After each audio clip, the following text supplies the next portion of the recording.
Attorney, napag-uusapan din naman natin dahil magsisimula na nga itong trial sa kanya.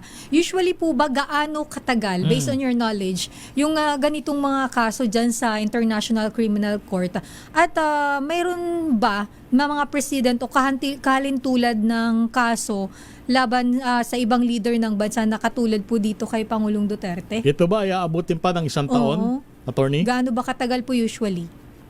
Una, marami na home president na matatas na opisyal o mga pangulo o mga leader ng mga ibang bansa o ibang mga grupo. So, hindi ho ito bago.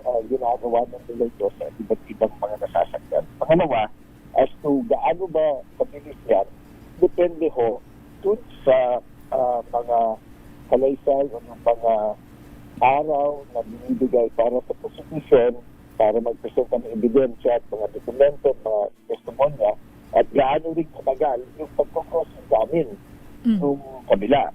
Pagkatapos yan, depende rin mo kung gaano kadami at dokumento at testimonya ng defense evidence at gaano kabilis o kabagal yung cross-examination naman ng prosecution. So, depende ho yan sa dami ng mga ebidensya at testimonya at gaano katagal yung mga cross-examination. So, yung tanong ninyo, base dun sa mga nakaraang mga kalitis na, whether acquitted or found guilty, hindi ho, kung ganitong klase, hindi ho na matatapos sa isang taon. Siguro ho, mga 3 hanggang 10 taon yan. Depende ho kasi kung anong gagawin ng mga abogado na magkapay ng panig at ilang mga testigo at ebidensya. Depende rin ho kung ilan yung aakinin ng mga ebidensya at testimonya pagdating sa pre-trial proper.